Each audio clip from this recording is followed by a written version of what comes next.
1 in every 4 custodial parents in the United States has a formal child support agreement, but that number is rapidly growing, and it might not stop there. What was once considered a legal remedy for absent or negligent parents is now quietly expanding into a system that touches nearly every corner of society, sometimes even in situations where both parents are present, involved, and cooperating. Whether you're rich or poor, single or married, planning a family, or avoiding one entirely, there's a growing likelihood that the child support system will impact you or someone you love. So how did we get here? Child support was originally designed to ensure children wouldn't suffer financially if their parents separated. But today, this system has become a patchwork of enforcement tactics, automatic deductions, and even criminal penalties, often without the context of changing family dynamics or economic realities. In fact, the definition of what constitutes support is stretching, while the reach of enforcement agencies continues to grow.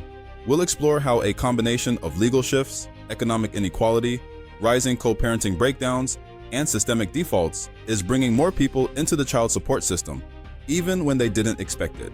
What does this say about modern relationships, and why are more people, men and women, getting caught up in this expanding web? Could we be approaching a future where nearly everyone is either paying or receiving child support, whether they planned for it or not? Let's dig in.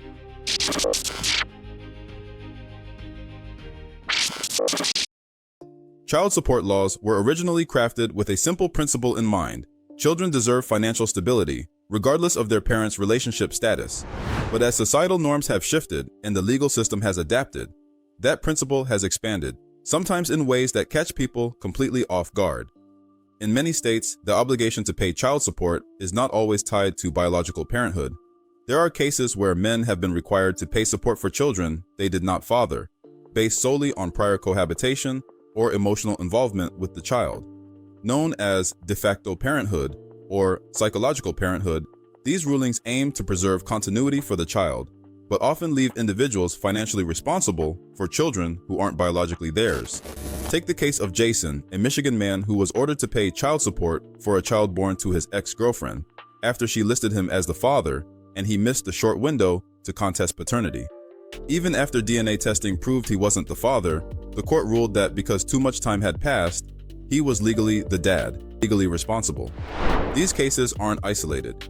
According to a 2021 report from the National Conference of State Legislatures, at least 11 states have provisions that allow non-biological parents to be held liable for child support if they have played a consistent parental role.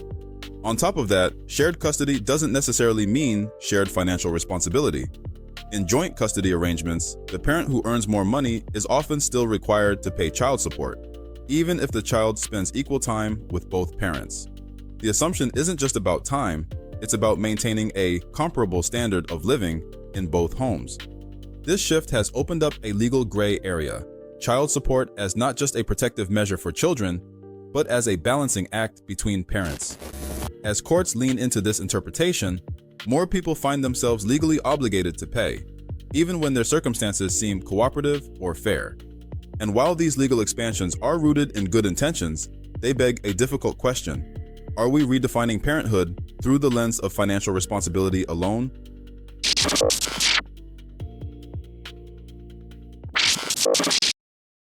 Child support enforcement isn't just about court orders and monthly payments. It's a vast system with mechanisms that can be both automatic and punitive. And for many low-income individuals, falling behind on payments can quickly spiral into a financial trap with no easy escape.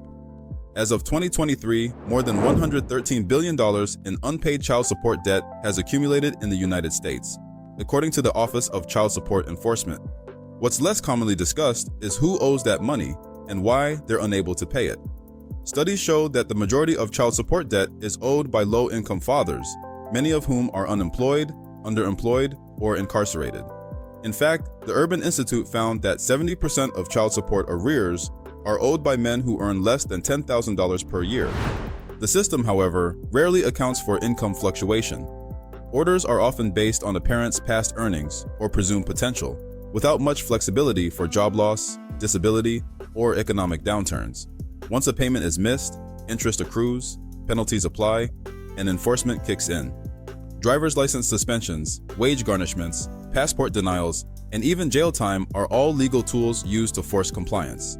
But here's the paradox.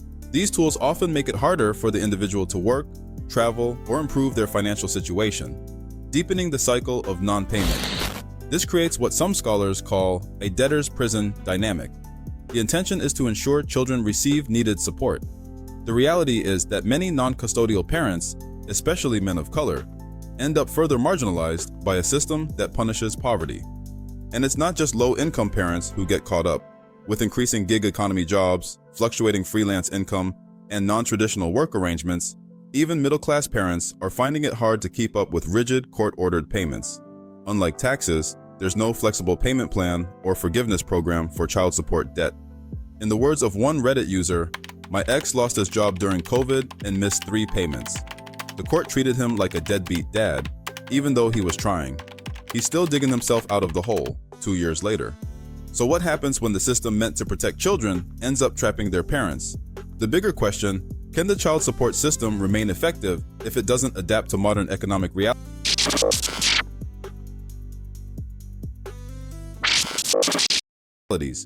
We're living through an era of unprecedented cultural change when it comes to relationships, parenting, and family dynamics.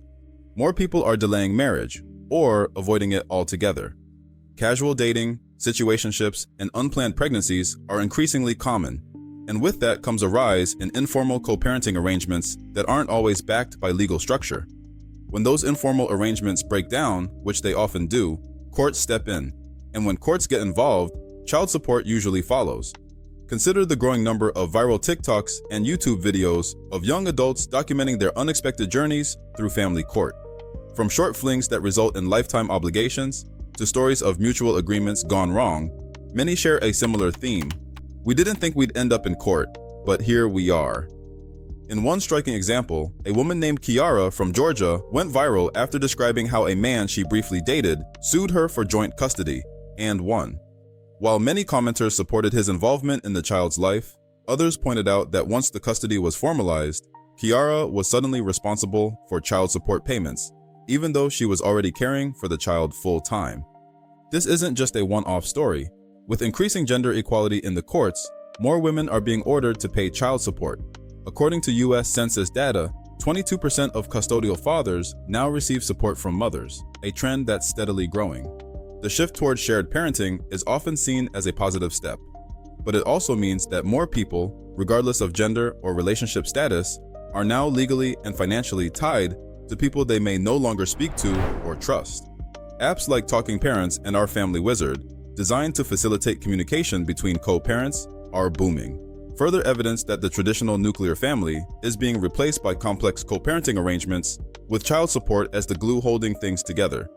The bottom line, even if you don't plan on becoming a parent, a single mistake or a well-intentioned relationship can tie you into the child support system for decades.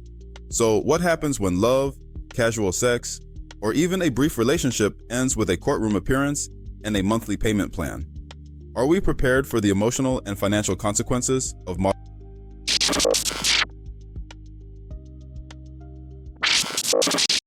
family life?